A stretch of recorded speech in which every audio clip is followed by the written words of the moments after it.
पर लोग अजीब सी घबराहट में जी रहे थे। कहते हैं कि गांव के पास एक पुरानी हवेली है जिसे लोग माया जाल कहते हैं।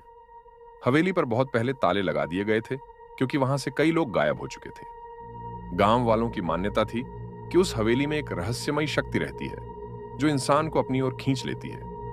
पर सच क्या था, यह कोई नहीं जानता। एक रात राजीव, जो गांव का सबसे निडर युवक था, उसने चुनौती स्वीकार की। उसने कहा, मैं इस मायाजाल का रहस्य सुलझा कर रहूंगा। गांव वाले उसे रोकने की कोशिश करते रहे, पर राजीव ने किसी की नहीं सुनी। आधी रात का समय था। राजीव ने टॉर्च और एक पुरानी लालटेन उठाई और हवेली की ओर चल पड़ा। रास्ते भर केवल सन्नाटा था। हवेली के पास पहुंचते ही उसने महसूस किया कि चारों ओर ठंड बढ़ गई थी। हवेली की खिड़कियां और दरवाजे अपने आप हिल रहे थे।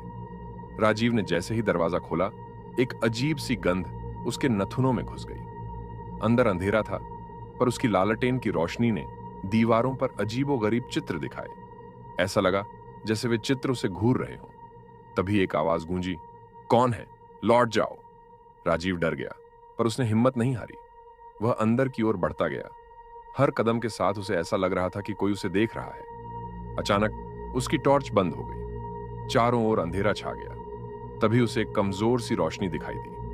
वह उस रोशनी की ओर बढ़ा और देखा कि एक पुरानी दर्पण के पीछे से वह रोशनी आ रही थी। दर्पण के पास पहुंचते ही उसे अपने पीछे किसी के खड़े होने का एहसास हुआ। जैसे ही उसने पीछे मुड़कर देखा, वहां कोई नहीं था। पर जब उसने फिर से दर्पण में देखा, तो उसमें एक अजनबी चेहरा दिखा। वह चेहरा घूर रहा था। उसकी आंखें लाल थीं और उसके होंठ हिल रहे थे, जैसे वह कुछ कह रहा हो।